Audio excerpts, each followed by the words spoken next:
Tá bom? Então, o primeiro ponto aí, organize seu sermão, gente, pelo amor de Deus. Organize seu devocional, gente. Nada nessa vida funciona se você não organizar, querido. Nada funciona, cara.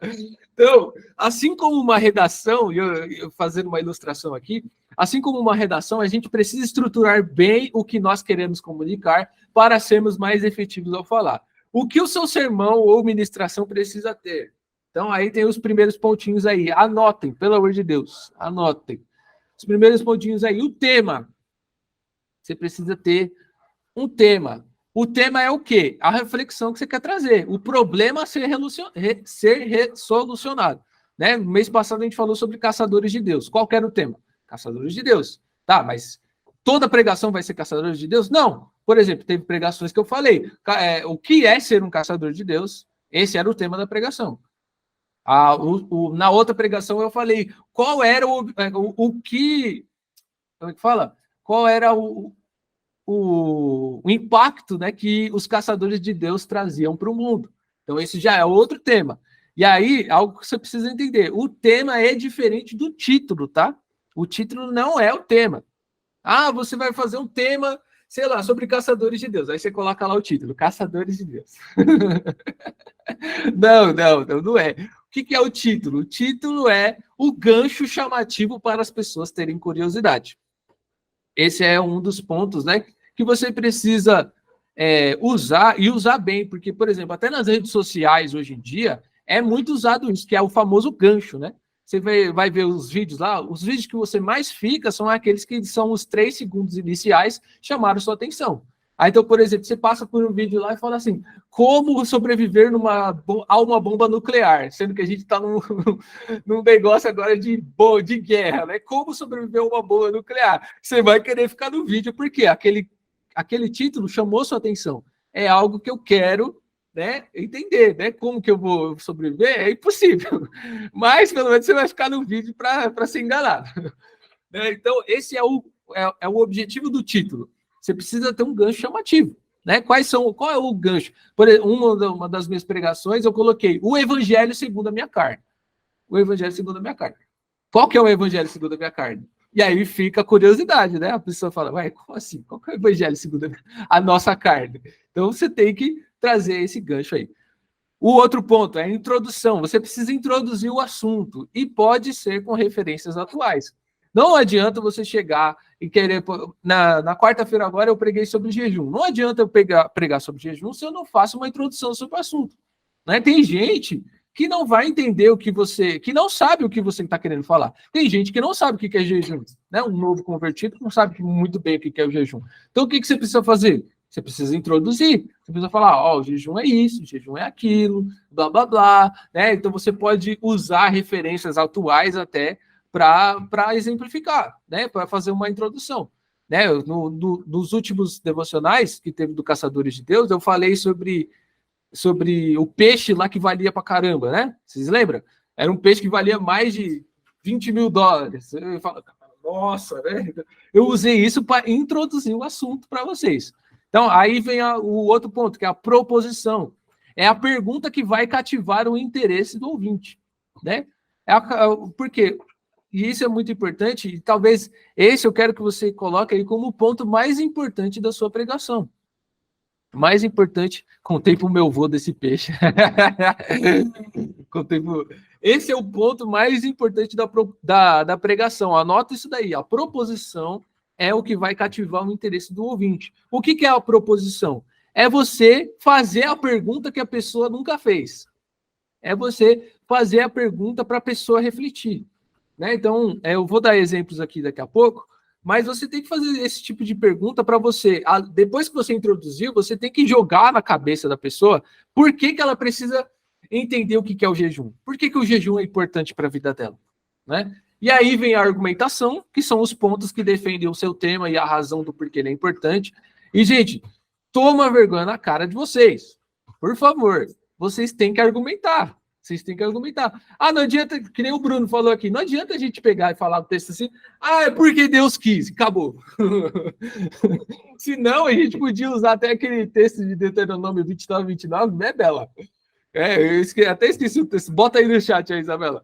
Senão a gente pode usar o texto de Deuteronômio 29 para tudo. Por quê? Eu não sei qual é a resposta. Então, Deuteronômio 29.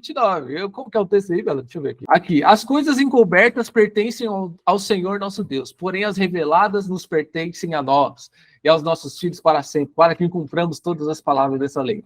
Então, olha aí. Aí a pessoa, Deuteronômio 29. As coisas encobertas pertencem a Deus. Não, querido, você precisa argumentar. E aí, eu gosto, e aí você pode fazer do jeito que você quiser. Mas eu gosto de separar por pontos, que é o quê? Um ponto aqui da minha pregação, eu falo sobre... Quando era do Caçadores de Deus, eu falei sobre a caça, né? Então, o valor da caça, falei sobre o que era caçar e tudo mais. Esses são os pontos da argumentação do que eu propus para vocês, entendeu? E a conclusão é o resultado ou aquilo que falta para a gente buscar a resolução do tema. Então, qual que é o resultado de você jejuar? Qual que é o resultado de você jejuar? Você precisa falar para as pessoas. Ou é aquilo que falta. O que falta para a pessoa jejuar? Ou então você pode dar dicas práticas para a pessoa, né? Ou você precisa concluir de alguma forma. Ou seja, eu estou ensinando aqui para vocês basicamente o que é uma redação. Você já pode sair daqui e ir para o Enem tirar uma nota mil. Thank you. Então, a redação você tem que usar também para o sermão, querido. É muito bom, é interessante e se você usar dessa forma, você vai ser mais efetivo. Então, os exemplos aí que eu trouxe, né? Como eu falei, eu tive um devocional que eu falei sobre jejum. Então, o tema era desmistificar o jejum nos dias de hoje. O título, para ser chamativo, para chamar a atenção das pessoas, o verdadeiro inimigo da vida espiritual. Eita! Qual que é? Aí você fica pensando, qual que é o verdadeiro inimigo da nossa vida espiritual? Isso aqui é só um título fictício, tá, gente? Esse não era realmente o mesmo, o meu, né? E aí eu coloquei a introdução, eu mostrei qual era o impacto do jejum na vida das pessoas. Então, eu mostrei o impacto do jejum na vida de Josué, ou de Moisés, de Elias, de Jesus, de um monte de gente que jejuou na Bíblia. Né? Então, essa foi a introdução. A proposição. O que eu quis que as pessoas refletissem? O que a falta do jejum pode fazer de impacto na nossa vida? Se eu não jejuar, o que impacta na minha vida? Aí essa é a pergunta que você... Caramba, mano, preciso refletir sobre isso.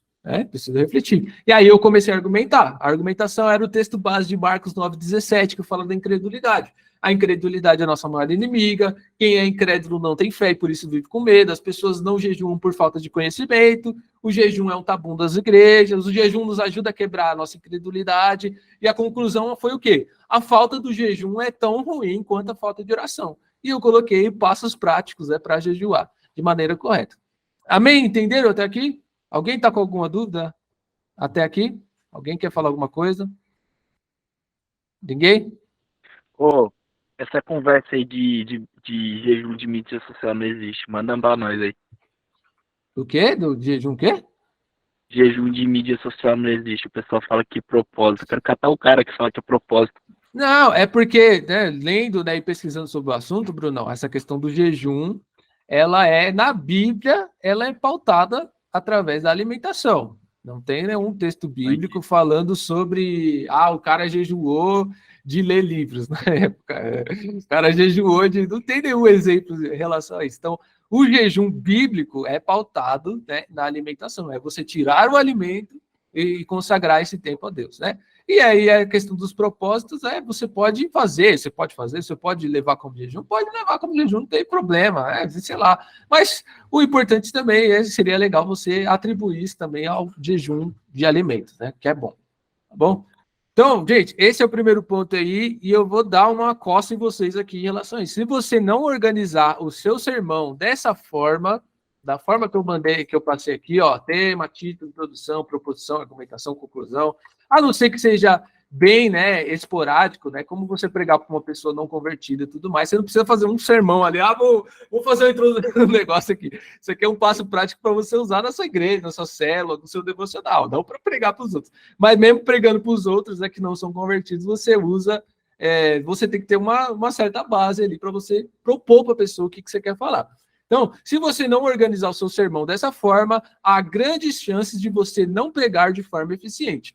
E o que vai salvar é o louvor no final, porque o louvor passa uma mensagem mais clara que a sua ministração.